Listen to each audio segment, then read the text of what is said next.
Hello, nageenyi waaqayyo isin yaa baay'atu. Obboleewwan koo akkam jirtu fayyaa nagaa keessanii? Ani jira obboleettiin keessan galata gooftaa baga jiraattanii baga har'a geessan isiniin jecha nagaa keessan jirtu isin nagaadhaa.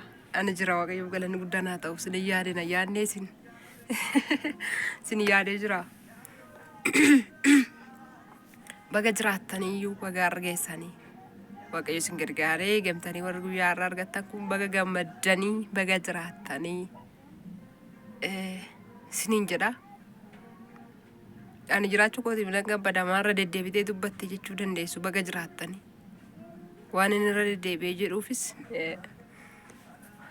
waaqayyo nu jiraachise malee jiraachuun nu ulfaatti. Hin sobdii biyyi lafaa kun goomsituudha.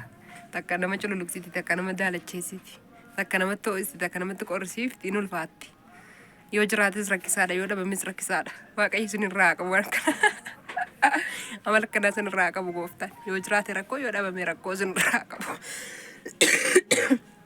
Akkuma beekamu samuuna kana na dhabdaniitu turtanii torbee tokkoof walirraa torbeen dabarree erga wal agarre walirraa fagaanneetu turre.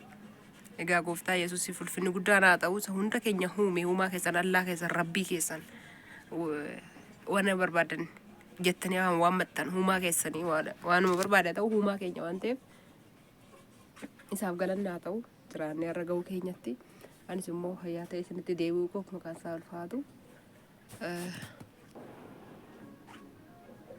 Sababii xiqqoo ishiitiifanii isinirraa badee ture. Sababni isinirraa badeefis maal akka ta'e amma isinitti hima. Baga jiraattan ani isinan jaalladha. Warri na yaaddan, warri na jaallattan, warri karaa keessaa karaa immoo karaa WhatsApp dhuftanii na gaafachaa jirtanii hin beekitu isinii. Waaqayyoon sinaa eebbisu maaliif akkam bade hin beektu. Mee warri na yaaddan harka baasaa dhugaa. Ani sina yaadee haadholeewwan koo, obboleewwan koo, haadholeewwan jechuun iddoo biraatti xinnoo tiniidha. Isinin jaalladha. Baga Waaqayyo isin gargaare. Maaliif hin badee beektanii isinitti hima. Xiqqoo ishii waa qabaachuunis rakkoodha, harkaa dhabuunis rakkoodha. Biyyi lafaa kun akkuma jalqaba isinitti hime takkoon isin kaase takka gadi isin buufti. Maali yoonaan jettanii akka carraa ta'ee torbee lamaan kana keessa xiqqoo ishee na dhukkubeetu ture. Ani dhukkuba isinitti himachuu hin dhufne sababa na dhukkubeef isinitti himuu dhufa. Sababiin isaa gammachuun baay'ee ulfaataadha. Nan gammade malee carraa wayitu naa ba'e. Carraa kana Yesuus Kiristoos isiniin haa ga'u. Waaqayyoon abbaan isiniin haa ga'u. Isinin jaalladha jechaa dhugaadha. Isinin jaalladha. Akkatti keessa koo onnatannaa isinin jaalladha. Dhumaan akka ta'e hin beeku dhugaa Waaqayyo. Jechuun jaalaluma koo fi waan irraa gammachuu irraa qabamee dhukkubsadhe isinitti irraa himuu dhufe malee fuula kanaan illee isin bira dhufuu hin malu hin ture. Erga torbeen kaleessaatii nan ciisaa ture. Waaqayyo ulfinni haa ta'u. Har'a kunoo sa'aatii 5 walakkaadhaa reefu amma hin ciifne gooftaan haa ulfaatu. Fayyaa hin jira. Amma mataallee na waraanaa hin jiru. Gammachuu tokkotu na mudate. Gammachuu tokko yookaan immoo waan tokkotu naaf ta'e. Waan ajaa'ibaa isiniin jedha dhugaa isiniin jedha. Waan ajaa'ibaa maqaan Waaqayyoo haa eebbifamu. Haaleluyyaa nama jechisiisa kun dhugaa Waaqa. Dhugaa isiniin jedha waatu naa ta'e. Achuma waan naa ta'e sanarraa gammachuu keessa bahee nan gammadee. Yoon gammadee jedhu gammachuu san keessa bahee maaliin ta'e na dhukkubsadhe. Wanni sii ta'e maalikaa nutti mikaa afaan nu goggogsiin kaa lakki kana dura nu sobdeen sobne kana duras akkuma isinitti agarsiise ani yaadan isinitti qoosaa haasa'e malee yuutuubiin koo kanaa kaffalee agartaniitu maqaan Waaqayyoo haa eebbifamu. Haannaa fi sabboontummoo Waaqayyoon umurii isaanii haa dheeressu. Haannattis umurii ishee Waaqayyoon haa dheeressu. Sabboontummoo Rabbiin umurii ishee haa dheeressu. Fayyaa ishiidhaaf haa kennu. Namarraan argatii namarraan eeggatii Rabbii ishiin sagadattu ishiidhaaf haa laatu waan ishiin naa goote. Ijoolleen baay'een immoo jirtu yoon akkana jedhu waan biraatti na fudhatiin haadhaaf haadhoo naa taatanii warri na gargaartanii waan hedduu naa gootanii dafqa keessa illee na biraan hafnee amma har'aatti illee akkan cabsadhe nyaadhutti illee dafqa keessa na kan nyaachaa jiru akkan beekufan beeka keessumaa obboleettiin tokko yoo maqaa kee dha'uu baadha asirratti obbeetta yookaan immoo yoo maqaa kee dhees rakkoo hin qabu caaltu waan jedhamtu mucayyoon tokko hunda keessa nu isiniin jaalladha. Nama tokko lama miti na gargaaraa ture.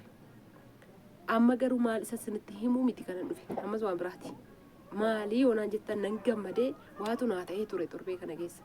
Waan guddaa tokkotu naa ta'e maqaan Waaqayyoo haa eebbifamu. Akka carraan karaa wayii osoo hin deemaa jiru karaa wayii meeshaa wayii sarpiraayizii wayiituun bitee galaa jiruun dhugaa waaqayyootidha. Mucaa kun dudatti baattadheen jul galachaa sa'aatiin 7 wayii 8 wayii darbitee misaa nyaanne ganama qursiitii wayii nyaadhee beekaa nama naa baatan akka nama sarduun beektu waanuma taate nyaadhee tani bunitti kan ammoo isheen tokko dhugeen ka'ee deemee waan nan bitadhee mucaa kun dudatti baadhee dhufaa jira. Achumaan mucaa wayii waa zooraa jira natti ulfe. Dadhabeen jira. Achumaan natti dhufna birri meeqa naa mana naan jedhee wantichi. Dhugaa yoo bahe natti himi jedhee maqaa mucaa kootiin qabsiisee bukkee darbe. Achumaan lakkoofsa bilbilaa baadhee jiruutti kennee garuma duuba kutee darbe. Guyyaa lama sadii guyyaa har'a oolee yoon baannaan boru baanaan jedhe. Naani ishi gaadee tan nangalee inzimin jedhee ani sarpiraayizii kunan xumuradhee borignaan ga'u galgasaa tokko irratti akkanan gadi bu'ee jiru bara kuwaasii taphatan sillaalchisuu viidiyoo waraabadee. Gaddiisee ta'ee na dhukkubnaan viidiyoon sun as keessa nan dallate ta'e dhugaadhaa donnoon beeku. Waaqayyo fayyaa isin haa kennu. Achumarraa maal ta'e gadeewwan wakii dhaabbu'ee jedhu naa dawwala silkiin haaraa wayii.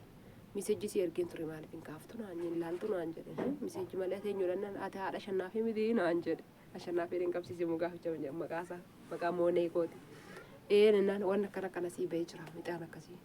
Hin jedhe niin rarrifadhee nan gaggabe. Nan gaggabe isinitti fidii waan yoo ofirraatti butee xinnoo ishii haasee wayyaa jedheetanii fuula kootti mana daalacheesse achumaan narrafadhe garmalee innee sa'aatiin tokkodha dhugaan natti fakkaanne kana duras immoo waraqata wayii natti kennanii wayii na tuqanii maallaqa narraa fudhatan waan ta'eef naannoo birrii 20 fi silkii narraa fudhatanii toon alan deemin waggaa arfan kana minaa 4 darbee baraaceen du'e.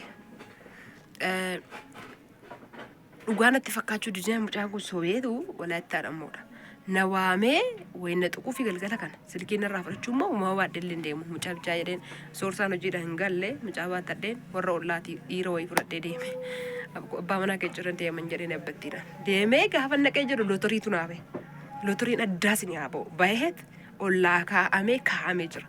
Lootorii kana birrii 3,000 kutee birrii 75,000 naabe. Miliyoona 75 naabe. Birrii miliyoona 75 birrii sukkubaa birrii 300 kutee. Gaafachuu baachuudha. 300 kutee kaleessumtiisa. Naa bahee gammachuu sanarraa kan ka'e rifadhee dhukkubarra bu'ee kunoo ammarraatti fuulduraa dhabame viidiyoo koollee akkan hojjetamne ta'ee. Sabboontuun illee Yesuus ishee haa eebbisu viidiyoo achi hojjettee na gadhiiftee anoof hin beeku nan ciisa du'aa kootu. Silkii wucufee na cishii godhe ciisa. Akka carraa kaleessa moo hin gadda ganama yoo ka'ee silkii zim jedhituma ijoollee namnumtillee tarii darbinaafiini nu baqattee naan jedhu moo maallaan jedhu ijoollee obboleewwan koo karaa keessaa na dubbisan jedhee silkii jabaadhee hidhadhee yoon fuudhee intini jedhu. Sabboon koo viidiyoo gadhiifte namni kun sadii ilaali maanni kun hin jedha. Maanni kun hin jedha. Dhugaa waaqas hin jedha.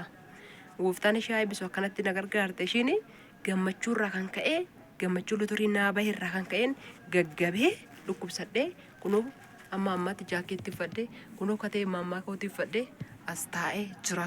Inni immoo birrichi akkamitti sii bahee sobaadhaa eessa jira akkam gooteree maal ta'eera jechuu dandeessu. Naa baheera lootoriin naa bahee dhugaadha sinin sobu sinitti agarsiisa amma akkan ijaaf ijetti gaa walitti bahuuf jirra. Ijaaf ijootti wal arguudhaaf jirra. Waaqayyoon diina keenya akkatti lafatti haa dabalu isinirraallee mana madaamii keessanii keessaallee wanni bineensa allaatti adda addaa ishiin ol mana keessa ol qallabdee ittiin mataan keessan bu'uwaafatu ittiin bakka bineentiin kun maali laata allaattiin mana kana jiru adurreen mana kanaan qallabu maali laata jettanii gaaffisinitti ta'u waan ishee harkaa dhangalaasu nagaa isiniif illee haa kennu carraan na qaqqabisin illee haa qaqqabu. Dhugaadha sinitti ni agarsiisa dhugaadha yoon jedhu wannicha waa lama kutee waa lama keessaa tokko naa baheera birris ta'uu baatu tokko naa baheera isa qabatamaa sana sinitti agarsiisuuf hin jira waan amma mana hordoftaniif sinan jaalladha naaf kabajamaa ittiin sin dubbiseen gammachuun irraa ittiin qabamee ciisaa baheen sinitti agarsiifachuu dhufe. Ija qabadhaa dhugaadha kanaa bahe dhugaa waaqaati kanaa bahe. Lootoriin naa bahe lootoriin sinii haa bahu mana madaamii keessa ta'a lootorii ollaan dhaan kutaa siniif haa bahu lootoriitu naa bahe kunoo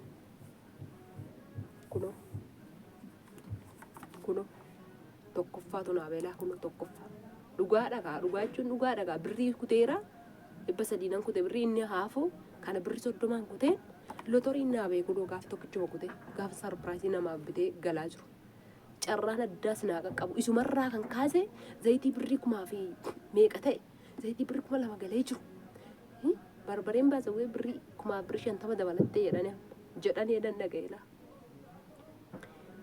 kanatu na naasisee dhukkubarra na buuse lotorii kanatu dhugaadhaan binne dhugaadha gaa hin binne mbeettum faasgaachitti tureera na soorsaa nuu bitee ani qibaatii bitee dhufeenni zayitii bitee dhufee na dhokseedhaan nagarra yeroo inni biraan kenna godhe sana argitanii ittuun beektu yeroo sana inni bitee kan biraa jechuudha malee isa nyaataa jiru kana lotoriin naa ba'e lotoriin sinii haa ba'u siniin jedha obboleewwan koo siniin jaaladha hawaasa isaatti dheeressee asumaan ittiin nagaa sin gaafachuu dhufe lotoriin na qaqqabe kun sinaa qaqqabu waaqayyo sinaa heebbisu naa jiraadha viidiyoon an biraan walitti deemnutti jijjiiragaa olluu argitu nagaan naa tura.